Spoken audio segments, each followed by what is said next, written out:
प्यारे बच्चों, आज हम नाटक के तत्वों के आधार पर ध्रुव स्वामिनी नाटक की समीक्षा करेंगे। मैंने आपको अब से पहले जो क्वेश्चन करवाए हैं उसमें मैंने आपको ध्रुव स्वामिनी का सार करवाया है, उद्देश्य है और चंद्रगुप्त का चरित्र चित्रण, ध्रुव स्वामिनी का चरित्र चित्रण। इस प्रश्न में हम सबसे पहले नाटक में तत्व कौन कौन से होते हैं उसकी बात करेंगे। कोई भी नाटक इन तत्वों के अभाव में नाटक नहीं हो सकता। पहला होता है कथानक, यानी कोई भी कहानी, कथानक, कोई घटना जरूर होनी चाहिए जिसको चित्रित किया जाता है। दूसरे होते हैं पात्र, पात्रों का होना भी अत्यंत ज़रूरी है। फिर आता है संवाद, डायलॉग, कथोपकथन, संवाद भी बहुत ज़रूरी है। उसके बाद आता है देश, काल और वातावरण। देश, काल और वातावरण का मतलब होता है कि जब नाटक को रंगमंच पर प्रदर्शित किया जाता है तो जिस प्रकार का नाटक दिखाया जाता है उस प्रकार का वातावरण जरूर थिएटर पर होना चाहिए। उद्देश्य भी होना चाहिए, यह भी प्रमुख तत्व है। संकलन तीन तरह की बातें होती हैं, कार्य, समय, स्थान। इन तीनों का एक साथ घटित होना, इनका पूर्ण निर्वाह होना चाहिए, तभी कोई रचना नाटक हो सकती है।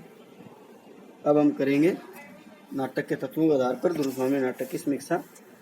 ध्रुव स्वामिनी जयशंकर प्रसाद का एक श्रेष्ठ नाटक है। इस नाटक में प्रसाद जी की निर्दोष नाट्य कला के दर्शन होते हैं, जिसमें कोई दोष नहीं है। सबसे सर्वश्रेष्ठ नाटक ध्रुव स्वामिनी है, जो रंगमंच पर भी प्रतिष्ठित उच्च कोटि की दृष्टि से हुआ है। यह नाटक रंगमंच एवं कलात्मक दोनों ही दृष्टियों से श्रेष्ठ है। इस नाटक की कथा ऐतिहासिक होते हुए भी सरल और स्पष्ट है। नायक के नाम पर नामित यह नाटक कल्पना इतिहास का मिश्रण है। इस नाटक को पढ़ने के पश्चात नाटक के तत्वों आधार पर इसकी जो विशेषताएं आती हैं वो हम इस प्रकार है। नंबर 1 है कथानक। ध्रुव स्वामिनी का मूल कथानक ऐतिहासिक है। प्रसाद जी ने इसमें अपनी कल्पना के कई रंग भर दिए हैं। लेखक ने इसके कथानक का मुख्य आधार गुप्त वंश को बनाया है, साथ ही कल्पना द्वारा कई रोचक प्रसंगों की सृष्टि भी की है। नाटक के कथानक का आरंभ गुप्त वधू ध्रुव स्वामिनी के युद्ध शिविर में प्रवेश से होता है। वहां पर अपनी दासी के समक्ष अपने पति रामगुप्त के प्रति उसकी दुष्वृत्तियों के चलते उपेक्षा तथा कुमार चंद्रगुप्त के सहृदय व्यवहार के कारण उसके प्रति आकर्षण के भाव प्रकट करती है। उसी समय रामगुप्त को यह सूचना मिलती है कि सकराज ने दोनों ओर से शिविर को घेर लिया है और संधि के बदले ध्रुव स्वामिनी और सामंतों के लिए मगध के सामंतों की स्त्रियों को चाहता है। रामगुप्त सकराज का घृणित प्रस्ताव स्वीकार कर लेता है, क्योंकि इससे वह ध्रुव स्वामिनी और बाहर सकराज दोनों दुश्मनों से बच सकता है। परंतु चंद्रगुप्त, जिसने पारिवारिक कलह के डर से अपने सभी अधिकार, यहाँ तक कि अपनी वाग्दत्ता ध्रुव स्वामिनी को भी त्याग दिया था, अपने राज को भी त्याग दिया था, इस अवसर पर न केवल ध्रुव स्वामिनी की मर्यादा की रक्षा करता है बल्कि सकराज को मार देता है और अपने अधिकार की बात राज्यसभा में उठाता है। दूसरी ओर घटना के पश्चात ध्रुव स्वामिनी भी रामगुप्त के साथ नहीं रहना चाहती। नाटक के अंत में धर्म परिषद के निर्णय के अनुसार दोनों का तलाक हो जाता है और चंद्रगुप्त व ध्रुव स्वामिनी एक हो जाते हैं। इस अवसर पर रामगुप्त एक सामंत द्वारा मारा जाता है। इस प्रकार इस नाटक का कथन अत्यंत संक्षिप्त कौतूहलपूर्ण नाटकीय है। घटनाओं से भरपूर यह नाटक 3 अंकों में समाप्य है। इसकी कथा में हर समय हलचल, सक्रियता का वातावरण बना रहता है। लेखक ने इसमें इतिहास से इतर कुछ प्रसंग जैसे खड्गधारणी प्रसंग, मंदाकिनी प्रसंग, सकराज कोमा प्रसंग, सामंत कुमार द्वारा रामगुप्त की हत्या, चंद्रगुप्त ध्रुव स्वामिनी दोनों का सकदुर्ग में जाने का समावेश कर इसमें अपनी कल्पना के रंग भर दिए, जिससे इसका कथानक और भी अधिक रुचिपूर्ण अर्थात सजीव हो गया है। दूसरा पॉइंट बनता है पात्र और चरित्र चित्रण। जैसा कि हमने बताया कि ध्रुव स्वामिनी नाटक में ऐतिहासिक नाटक है। ध्रुव स्वामिनी, चंद्रगुप्त, रामगुप्त। किसी भी नाटक की सफलता में उसके पात्रों का बहुत बड़ा योगदान होता है। पात्रों के द्वारा ही नाटक अपने भावों की अभिव्यक्ति पाठक तक पहुंचाता है। नाटक की सफलता के लिए नाटक में पात्रों की संख्या सीमित होनी चाहिए, जिससे एक आम पाठक उसे समझ सके। ध्रुवस्वामिनी नाटक में कुल मिलाकर 8-9 पात्र हैं, जिसमें ध्रुवस्वामिनी, चंद्रगुप्त, रामगुप्त ऐतिहासिक पात्र हैं। शिखर स्वामी, कोमा, मंदाकिनी, सकराज, ये मिहिरदेव, ये जो पात्र हैं ये कवि लेखक की कल्पना पर आधारित हैं। यह नाटक नायिका प्रधान नाटक है। ध्रुवस्वामिनी इसकी नायिका है। इस नाटक में आदि से अंत तक छाई रहती है। अतः लेखक ने उसके व्यक्तित्व में सुंदरता, सुकुमारता, कोमलता, नारी की व्यवस्था, नारी का स्वाभिमान, साहस, वीरता आदि नायकोचित गुण को उभारता है। इस प्रकार लेखक ने चंद्रगुप्त के चरित्र का भी सुंदर व्यक्तित्व प्रदान किया है, नायक के रूप में चित्रित किया है। यही वह पात्र है जो ध्रुवस्वामिनी के ऊपर आई हुई मुसीबत को दूर करता है। शिखर स्वामिनी, रामगुप्त, सकराज को प्रसाद जी ने खलनायक के रूप में चित्रित किया है। साथ ही प्रस्तुत नाटक में 2 काल्पनिक पात्र कोमा और मंदाकिनी को भी जीवंतता प्रदान की गई है। इस प्रकार हम कह सकते हैं कि चरित्र चित्रण के आधार पर यह नाटक सफल। कथोपकथन यानी संवाद नाटक का महत्वपूर्ण तत्व होता है। संवादों के माध्यम से लेखक अपने कथानक को गति प्रदान करता है तथा पात्रों का चरित्र चित्रण भी करता है। जब हम ध्रुवस्वामिनी नाटक का संवादों के माध्यम से अध्ययन करते हैं तो पाते हैं कि इस दृष्टि से नाटक अत्यंत सफल है। इस नाटक के संवाद अत्यंत सरल, सहज और स्वाभाविक हैं। प्रसाद जी ने छोटे छोटे रोचक संवाद लिखे। सभी संवाद भावानुकूल और पात्रानुकूल है। लेखक ने कहीं संवादों का विस्तार नहीं किया। हाँ, लेखक ने 1-2 जगह लंबे सौगत दिए हैं, किंतु ये सौगत वास्तव में पात्रों के अंतर्द्वंद को स्पष्ट करने में सहायक सिद्ध हुए हैं। इसमें कुछ एग्जाम्पल दे सकते हो आप। शिखर स्वामिनी बोलता है जैसे वह और भी कुछ आता है। रामगुप्त क्या कुछ सहायता भी मांग रहा है, इस प्रकार के।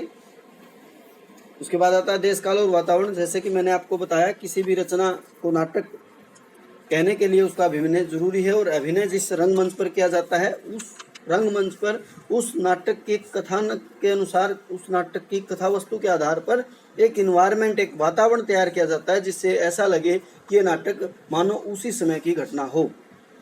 लेखक समय, स्थान का यथो योग्य वर्णन के द्वारा ही नाटक को प्रभावशाली बनाता है। इससे नाटक में सजीवता आती है। देश काल और वातावरण के अंतर्गत लेखक नाटक के समय, नाटक के पात्रों की वेशभूषा, उसकी भाषा, उसके रहन सहन, तत्कालीन रीति रिवाज, आवागमन साधनों के इत्यादि का वर्णन करता है। प्यारे बच्चों, उदाहरण के तौर पर हम समझ सकते हैं, अगर हम किसी अशिक्षित समाज के बारे में कोई नाटक बना रहे हैं और उस अशिक्षित समाज में नाटक में अगर हम पात्रों को बहुत अच्छी वेशभूषा में दिखाएं, उनके द्वारा अच्छी भाषा का प्रयोग करते दिखाएं, उनके द्वारा अच्छे संसाधनों का प्रयोग करते दिखाएं, तो वह नाटक सजीव नहीं हो सकता। अगर हम किसी अशिक्षित घटना, अशिक्षित समाज का वर्णन कर रहे हैं तो हमें उससे रिलेटेड ही कि उनकी स्थिति बड़ी दयनीय होती है, उनकी वेशभूषा कैसी होती है, उनकी भाषा कैसी होती है, उनका रहन सहन कैसा होता है, हमें उस प्रकार की स्थिति को रंगमंच पर दिखाना पड़ता है।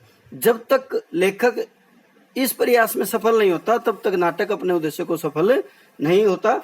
इसी प्रसंग के में प्रसाद जी देश काल और वातावरण के मामले में बहुत सफल हुए हैं। उन्होंने सभी जो पात्र हैं उनकी वेशभूषा का, उनकी भाषा का, उनके रहन सहन का, तत्कालीन रीति रिवाज का, इस तरह का जो वर्णन किया वो बड़ा ही सटीक है। प्रसाद जी का यह नाटक गुप्त वंश से संबंधित है। इसका समय 375 ईस्वी से लेकर 380 के बीच का है। इस नाटक में लेखक ने युग के दाव पेचों के अतिरिक्त धार्मिक, सामाजिक मान्यताओं और राज परिवारों की आंतरिक कला का वर्णन भी किया। इसके बाद आता है संकलन तरह। इस नाटक में स्थान, समय और कार्य के संकलन का पूर्ण निर्वाह किया गया है। ऑब्जेक्टिव टाइप में क्वेश्चन आ सकता है, संकलन तरह क्या होता है? क्या होता है? समय, स्थान और कार्य की समरूपता। स्थान, समय और कार्य की समरूपता। इस नाटक की सभी घटनाएं या तो गुप्त सम्राट के शिविर में घटित होती हैं या सकराज के दुर्ग में। संपूर्ण घटनाक्रम एक दिन रात में संपन्न हो जाता है। इस नाटक का मुख्य कार्य ध्रुवस्वामिनी की रामगुप्त से मुक्ति और चंद्रगुप्त का सिंहासन पर बैठाना है। उद्देश्य, जैसा कि मैंने आपको एक पूरा क्वेश्चन करवाया है, क्या क्या उद्देश्य है। ध्रुवस्वामिनी नाटक उद्देश्यपूर्ण रचना है। प्रसाद जी ने एक और तो देश के कर्णधार के रूप में रामगुप्त जैसे विलासी, मदप, पतित और कायर व्यक्ति के स्थान पर चंद्रगुप्त जैसे वीर, साहसी, उदार, निस्वार्थी, त्यागी राष्ट्र नायक की कामना की है। तो राष्ट्र को विदेशी आक्रमण और संकट से मुक्त कराने तथा उसे शक्तिशाली बनाने के अक्षमता रखता है। दूसरी ओर नारी की स्वतंत्रता का नया दृष्टिकोण प्रस्तुत किया है। ध्रुवस्वामिनी की समस्या आधुनिक नारी की समस्या है। ध्रुवस्वामिनी नाटक में अत्यधिक आधुनिकता भी दिखाई गई है। इसके साथ प्रसाद जी ने छल कपट, विलासिता, कायरता, हिंसा, नारी अत्याचार आदि बुरी प्रवृत्तियों के स्थान पर पवित्रता, वीरता, साहस, उदारता, त्याग, नारी के सम्मान की रक्षा के आदि मानवीय प्रवृत्तियों को उजागर किया है। अभिनेता, तब तक कोई रचना नाटक नहीं हो सकती जब तक उसके अंदर अभिनय का गुण ना हो। कहानी और नाटक में यही अंतर है। नाटक अभिनय होता है। अभिनेता की दृष्टि से प्रसाद जी के अधिकांश नाटक इसलिए दोषयुक्त होते थे कि वे लंबी कथा के साथ साथ उसे कई अंकों में लिखते थे। उसमें पात्रों की संख्या भी अधिक होती थी। इसका नाटक को मंच पर मंचित करना मुश्किल हो जाता था। परंतु प्रस्तुत नाटक अभिनेता की दृष्टि से एक सफल नाटक है। इसमें प्रसाद जी ने एक छोटी सी कथा को लिया है। 3 अंकों की सीमित कथा है। पात्रों की योजना भी सीमित है। इस नाटक में लेखक ने संकलन तरह का भी पूर्ण निर्वाह किया है। छोटे छोटे संवाद, सरल भाषा का प्रयोग किया है। इसमें नाटक में कहीं भी भाषा में कठिनता दिखाई नहीं देती। लेखक ने इस नाटक में 4 गीतों की भी रचना की है। इस प्रकार से नाटक रंगमंच की दृष्टि से सफल है। ऑब्जेक्टिव टाइप में ये 2 क्वेश्चन बनते हैं। ध्रुवस्वामिनी नाटक कितने अंकों का है? 3 अंकों का है। और इस ध्रुवस्वामिनी नाटक में कितने गीत हैं? 4 गीतों की रचना की है। भाषा शैली जो ऊपर भी आया है। ध्रुवस्वामिनी नाटक में लेखक ने संस्कृत निष्ठ साहित्यिक खड़ी बोली का प्रयोग किया है। प्रसाद जी ने संस्कृत भाषा पर असाधारण अधिकार था, अतः नाटक में तत्सम शब्दों का खुलकर प्रयोग हुआ है। इस नाटक की भाषा में प्रसाद गुण के अतिरिक्त ओज गुण, माधुर्य गुण भी सर्वत्र दिखाई देते हैं। ध्रुवस्वामिनी के संवादों में जहाँ ओज गुण का प्रयोग है, वहीं कोमा द्वारा प्रयुक्त भाषा में माधुर्य गुण है। इस नाटक में लेखक ने वीर, श्रृंगार, विविध, करुण आदि रसों का प्रयोग किया है। लेखक ने स्थान स्थान पर कथात्मक, काव्यात्मक व अलंकृत शैली का भी प्रयोग किया है। भाषा सरल, सहज, स्वाभाविक है। भाषा, नाटक की भाषा पात्रों की मनोवृत्ति, उनके भाव विचारों, कार्य व्यापारों पे सर्वथा अनुकूल है। इस प्रकार नाटक के तत्वों के आधार पर यह एक सफल नाटक कहा जा सकता है।